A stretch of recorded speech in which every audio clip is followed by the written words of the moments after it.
हजुर अनि यो जुन चाहिँ अपोज गरिसक्यो नि अब मान्छेहरूको कस्तो छ भने यो बिल पास हुँदैन भनेर कतिजनाले उनीहरूको दिमागमा सेट गरिसक्यो because lot of people are हुन्छ नि टकिङ अबाउट इट तर त्यहाँ चाहिँ कस्तो सिचुएसन छ लाइक वेयर लाइक हुन्छ नि पिपल लाइक किनकि कतिजनालाई त्यो पास हुन्छ भनेर पास हुँदैन भनेर बसिरहेछ कि they don't know the actual stuff what is happening होइन so if you can explain that a bit Okay, so I am inspired by their hope that they think pass हुँदैन भनेर होइन but simple examples दिन्छु ल we first example was यो हामीले जब house of रिप्रेजेन्टेटिभ्सको रुल्स बनिरहेको बेलामा सो एमपिजहरूलाई लन्च ब्रेक हुँदैन है by the way so like if 5 घन्टाको भयो भने there is no break for you to go and get यो lunch anything of that sort which is कि like you keep seeing MPs coming in and out because अब lunch break छैन so which means they technically can go in and out any time खालको भयो नि त so we were like you know what give us a set lunch break so everybody there is no excuse for anybody to leave midway भन्ने हिसाबले पनि के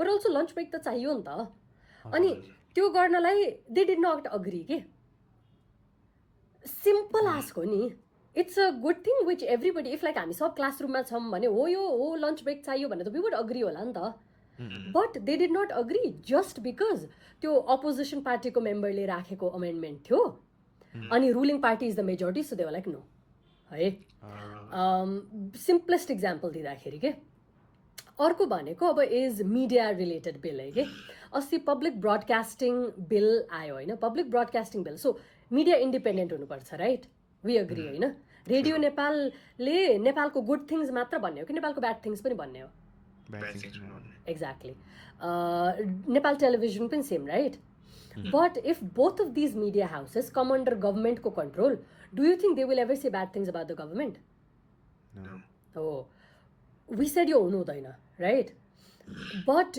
यो भन्दै गर्दाखेरि पनि अहिले भर्खर they passed a bill which says it should be under the government के अनि यसको बारेमा धेरै अपोज गर्न त धेरै मिडिया हाउसेसले अपोज गर्नुभयो त they also went they also had all the stakeholder meetings everything होइन तर स्टिल पास भयो नि त होइन सो त्यो लेभलको जुन वी थिङ्क कि लाइक कहाँ त्यस्तो हुन्छ भन्ने जस्तो लाग्छ नि turns out that's not true के turns out that's as much as I'd like to be delusional, that delusionalness is just going to be harmful for us. Okay?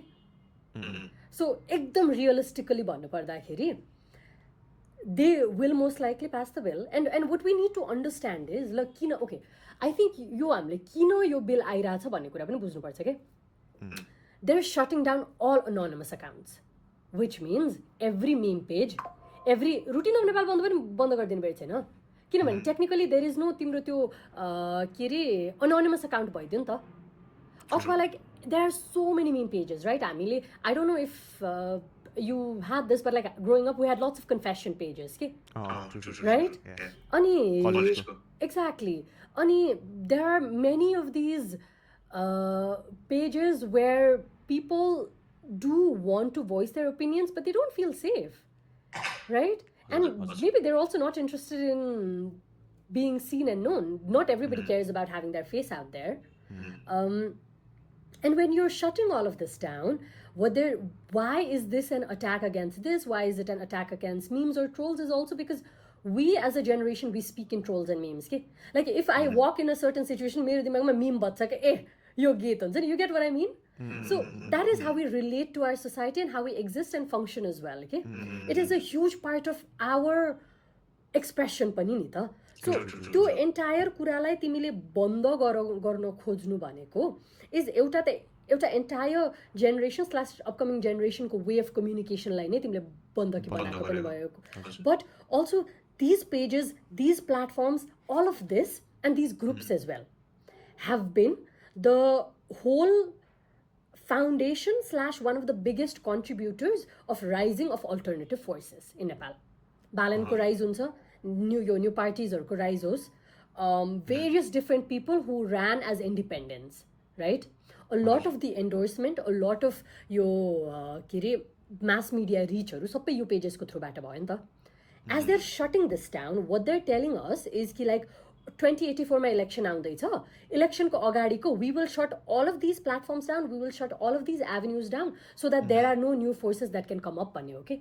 That is, you're forcing the traditional way of doing politics, doing elections. Okay? So this is, to me, this seems very election centric as well. Okay? This is an attack against democracy. This is an attack against our ways of expressing ourselves. But also, this is a very strategic and political move, what they're doing, keeping in light of the upcoming elections. Pani, हजुर हजुर मलाई पनि के लाग्छ भने that's what I am saying because lot of creators don't realise this होइन, जुन चाहिँ राइट टु इन्फर्मेसन छ नि हाम्रो त्यो नै अल्टर्ड भइरहेछ फर्स्ट कुरा जुन चाहिँ ब्लक गऱ्यो भने होइन. अनि अर्को कुरा के भन्दाखेरि तपाईँले भने जस्तै people if like they're making यो के भन्छ इन्फर्मेसन अनि यो इन्फर्मेसन बन्द गरिदियो भने चाहिँ political people will use this for the election अनि इलेक्सन अल्टर्ड हुन्छ अनि जुन चाहिँ अब भोट राख्ने त्यो इन्फ्लुएन्स हुन्छ. बिकज लेट्स फेस इट नेपालको लिट्रेसी रेट इज लो होइन, so lot of people fall back to TikTok or social media to let's suppose get their information होइन.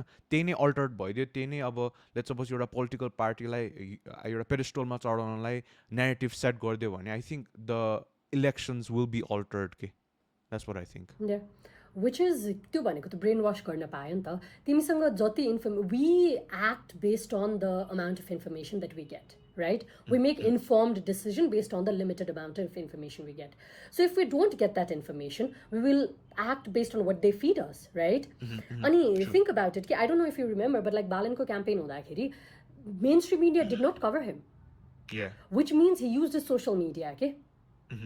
A lot of new forces, alternative forces ले पनि आफ्नो communication channelsहरू सबै social media बाट गर्नु परेको, okay?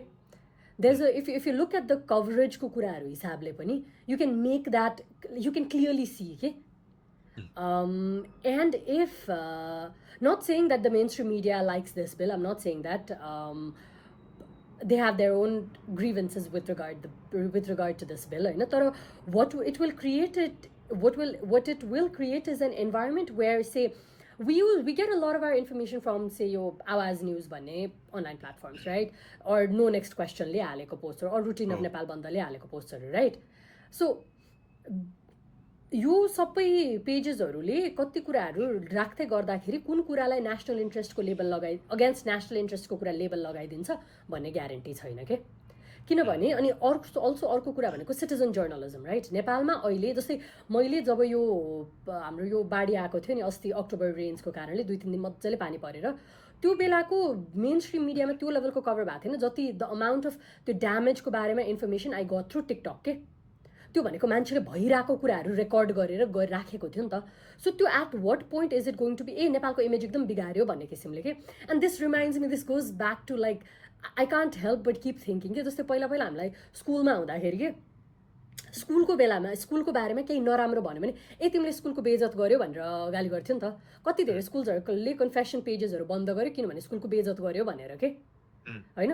So that's probably the same thing that the country is going to do at a national level, where it's like, तिमीले हाम्रो कन्ट्रीको बेइज्जत गर्यो, so like we shut you down भन्ने हिसाबले के. Who knows if that's the route that it's going to take.